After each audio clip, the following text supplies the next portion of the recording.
चलिए नमस्कार साथियों, कैसे हैं आप लोग। चलिए बहुत अच्छे होंगे, स्वस्थ होंगे, मस्त होंगे। तो चलिए हम लोग शुरुआत करने जा रहे हैं एपी का बारे में। अब हम लोग यहीं से बात बोले थे पिछले सत्र में, जो बच्चे लोग क्लास नहीं देखे हैं वो अच्छे से थोड़ा क्लास को देख लीजिएगा।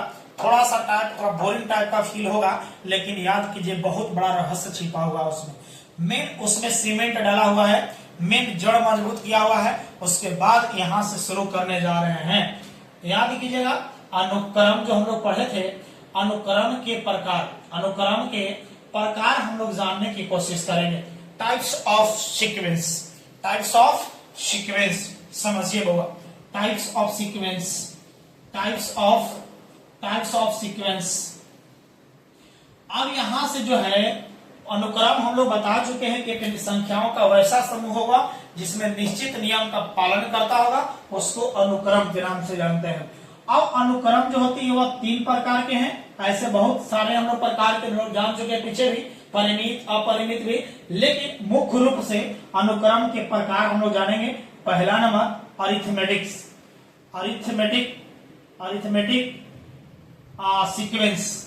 सीक्वेंस।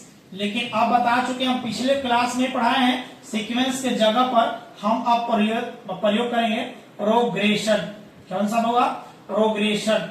अब प्रोग्रेशन अर्थात इसका नाम है अरिथमेटिक, मतलब अंकगणितीय योग। ठीक है, योग कहिए, क्रम कहिए, गणितीय अनुक्रम कहिए, या क्रम को हम लोग कहते हैं श्रेणी भी कह सकते हैं, या फिर आपको श्रेणी भी दिया रहेगा। श्रेणी भी रहेगा, ध्यान दीजिएगा। श्रेणी या फिर इसको मिलेगा श्रेणी।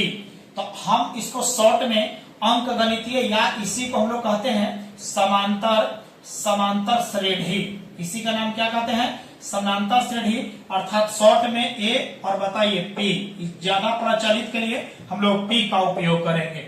उसके बाद हम लोग दूसरे नंबर पढ़ते हैं होगा।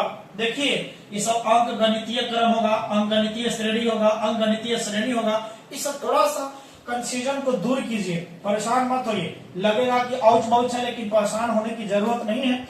उसके बाद में जियोमेट्रिक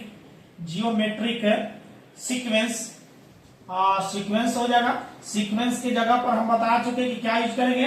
प्रोग्रेशन। कौन सा होगा? प्रोग्रेशन होगा। मतलब जियोमेट्रिक के मतलब होता है ज्यामितीय क्रम, या फिर गुणोत्तर भी कह सकते हैं, गुणोत्तर, या इसी को ज्यामितीय। कौन सा होगा? ज्यामितीय यानी आप बताइए डायरेक्ट क्रम श्रेणी, और हम डायरेक्ट लिख रहे हैं श्रेणी। क्या लिख रहे हैं होगा? श्रेणी लिख रहे हैं। इसको हम लोग यानी जी और यहाँ पी आ जाएगा, इसको जीपी से सूचित करते हैं। उसके बाद तीसरे नंबर में आइएगा हार्मोनिक प्रोग्रेशन। तीसरा नंबर क्या चाहिए होगा? हार्मोनिक। देखिए हार्मोनिक प्रोग्रेशन डायरेक्ट लिख दे रहे हैं, प्रोग्रेशन लिख दे रहे हैं डायरेक्ट, क्योंकि सीक्वेंस भी लिख सकते थे। प्रोग्रेशन देखिए बाबा, यहां से इसको हम लोग हरात्मक श्रेणी है, समझते चलिएगा यहां से। उसके बाद हम लोग आगे की क्रिया करेंगे। देखिए इस अनुक्रम के मुख्य प्रकार है। आपने देखिए अर्थमेटिक प्रोग्रेशन 10th क्लास में बहुत पढ़ना है, ज्योमेट्रिक प्रोग्रेशन 11th क्लास में पढ़ना। उसके बाद में आगे फिर चलेंगे तो हार्मोनिक प्रोग्रेशन बहुत इंपॉर्टेंट है आगे चल के, लेकिन हम यही क्लास में शायद हम आपको बताने की कोशिश करेंगे। लेकिन अर्थमेटिक्स और ज्योमेट्रिक तो पूरा क्लियर करेंगे, समझ लीजिएगा। हमने बता रहे कि अर्थमेटिक्स प्रोग्रेशन अर्थात एपी के नाम से जानते हैं। इसको हिंदी में समांतर श्रेणी, या फिर अंकगणितीय श्रेणी, या क्रम, या श्रेणी के नाम से जाना जाता है। तो क्या यहाँ तक क्लियर है? जब यहाँ तक क्लियर है तो हम उसके बाद अब शुरुआत करने जा रहे हैं, समझिए। चलिए इसको हम डायरेक्ट, आप लोग ज्यादा प्रचलित है उसी चीज को लिख देते हैं, समांतर श्रेणी। इसका नाम है समांतर श्रेणी। मतलब आपने इसको शॉर्ट में एपी के नाम से जानते हैं, एपी पढ़ना है, एपी। आइए समांतर श्रेणी कहता है। समांतर श्रेणी मतलब सीक्वेंस तो आपको मालूम ही है कि अनुक्रम यानी संख्याओं का ऐसा समूह है जो निश्चित नियम का पालन करता होगा, उसका नाम है सीक्वेंस अर्थात अनुक्रम या प्रोग्रेशन के नाम से जानते हैं। अब यहां से अर्थमेटिक्स कहता है कहता कि दो को ऐसा संख्या लेना चाहिए, दो को क्रमागत नहीं, लगातार दो को लीजिए, उसके यदि अंतर समान मिल जाएगा ना तो पक्का है कि वह अर्थमेटिक्स प्रोग्रेशन में है, अर्थमेटिक प्रोग्रेशन में है। हम आपको सही चीज में आपको दिखाने की कोशिश कर रहा हूं। मतलब यह कहता है कि जिसका डिफिनेशन सबसे पहले आप जानेंगे वो डिफिनेशन। इसको क्या डिफिनेशन जानेंगे? कहता है कि वैसा श्रेणी या वैसा अनुक्रम जिसके दो क्रमागत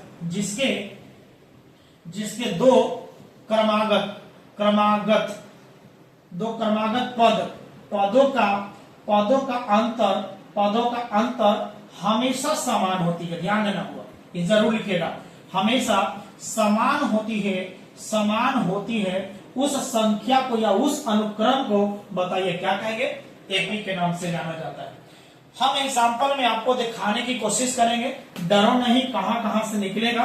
फॉर एग्जाम्पल आपको देख लीजिएगा, मान लेते हैं कि 2 है, 4 है, 6 है, 8 है, 10 है, डॉट डॉट डॉट है। ये आप कहेगा कि यह एपी में है अथवा नहीं, एपी में है अथवा नहीं, है अथवा नहीं, यही प्रश्न है आपके पास, ये क्वेश्चन है आपके पास। अब एपी में होने के लिए आपने क्या समझेंगे? ये आपको एपी में है कि नहीं है, तो आपको 2, 4, 6, 8, 10 यह तो अनुक्रम है जी, अनुक्रम है, जोड़ के भी चिन्ह नहीं रहेगा, समझ लीजिएगा, घटाव का भी चिन्ह नहीं रहेगा, डरने की जरूरत नहीं है। तो यहाँ कहता है यह एपी में है अथवा नहीं है, इसकी जानकारी लीजिए। तो हम आपको पहले भी बताए हैं कि श्रेणी या अनुक्रम के प्रत्येक सदस्य को पद कहते हैं। तो पहला वाला को प्रथम पद, फिर दूसरा पद, तीसरा पद, इसका नाम दे दीजिए सॉल्यूशन। तो सॉल्यूशन हमने आपको कर लेते हैं। सॉल्यूशन में दिया है, कौन दिया होगा? पहले आपने लिख लेगा, क्या दिया है? 2, 4, 6, 8, 10 डॉट डॉट डॉट, यही लिखा है। अब एपी में है कि नहीं है इसको जानना होगा, तो इसको बताइए प्रथम पद T1 है, पहले पद को बताइए कौन सा? T1। ऐसे नहीं लिखेगा, डायरेक्ट T1 बराबर 2 लिख सकते हैं, T2 बराबर 4 लिख सकते हैं, ऐसा भी लिख सकता है ना, या आप ऐसे लिख भी सकते हैं। नहीं तो आपको हमेशा ढूंढना होगा कि दो क्रमागत पदों का अंतर समान है कि नहीं है। तो आपके पास में T2 माइनस T1 यानी सेकेंड टर्म यानी द्वितीय पद, यानी हिंदी में लिख दिया या फिर ऐसे नहीं, T2 माइनस T1 बराबर T2 माइनस T1। तो T2 का मान कितना होगा? 4 माइनस T1 का मान 2 बराबर कितना मिला? फिर आपके पास में इसका हो गया, फिर दोनों के लीजिए, 6 में से 4 गया, मानी तीसरा पद है, यहां ले सकते हैं T3 बराबर 6, T4 बराबर 8 और T5 बराबर 10। आगे भी ऐसे ही जाएगा हुआ, लेकिन हमको 2 को क्रमागत लेना है। T1 का तो काम हो गया, T3 देखिए, T3 माइनस T2 ले लीजिए, दूसरा में से पहला घटा है T3 माइनस T2, 6 माइनस 4 हो गया बराबर 2। बोलिए आगे चलते हैं, T4 माइनस T3 बराबर 8 माइनस 6, 8 माइनस 6 बराबर 2। बताइए आगे चल सकते हैं, T5 माइनस T4 बराबर 10 माइनस 8 बराबर 2। मतलब 3, 4 निकाल लीजिएगा, उसके बाद पता चल जाएगा। तो अपने आप बताइए हमेशा समान आ रहा है कि नहीं? देखिए, दो क्रमागत पदों का अंतर यानी घटाव हमेशा क्या समान आ रहा है कि नहीं आ रहा है? 2 यानी समान आ रहा है। जब समान आ जाए तो समझना क्या एपी में है कि नहीं है? तो कहेंगे, यहां लिख भी सकते हैं कि दो क्रमागत पदों का अंतर हमेशा समान है, अतः क्या इसको मिटा दो ऊपर, यहां लिख दीजिएगा इसी को सॉल्यूशन में, इसी का ऊपर हम लिख रहे हैं, यानी दो क्रमागत देखिए बनाने का रूल, दो क्रमागत पदों का अंतर हमेशा समान है, हमेशा समान यानी 2 आ रहा है तो 2 है। अतः बताइए कौन कौन? 2, 4, 6, 8, 10, 2, 4, 6, 8, 10 डॉट डॉट डॉट, क्या एपी में है कि नहीं है? एपी में है। यही आपका आंसर हो गया। क्या यहां तक क्या अर्थमेटिक प्रोग्रेशन का क्या बात समझे कि नहीं समझे? लेकिन अभी क्लियर नहीं हुआ। इतना आसान से क्लियर हो जाए तब तो फिर बेकार है। तो आपने इस चीज को आपने जाना है, लेकिन अब यहीं से सीखिए।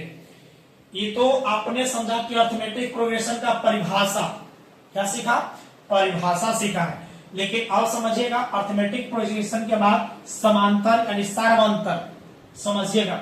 यदि दो क्रमागत पदों के अंतर से निकले मान को बताइए, समझिए यहीं से लिख देते हैं, सार्वंतर, सार्वंतर या पदांतर, पदांतर यानी कॉमन डिफरेंस, कॉमन डिफरेंस होगा, डिफरेंस हो जाएगा जी।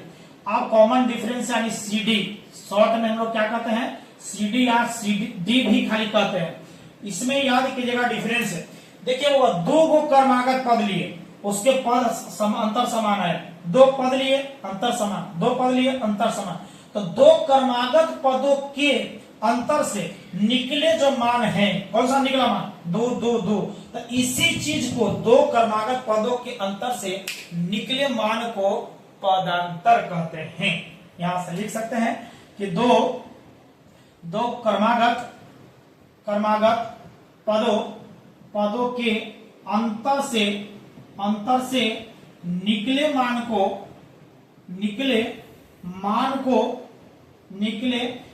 को बताइए क्या कहते हैं, पदांतर यानी अर्थात डी कहा जाता है। तो बताइए इसमें पदांतर कितना हुआ यानी अतः डी बराबर इसमें बताइए कितना है, पदांतर का मान कितना मिला, 2 है ना, 2 निकला है, काम खत्म। क्या यहां तक समझ में आया? जब यहां तक समझ में आया है उसके बाद आगे क्यों चलते हैं। Thank you so much.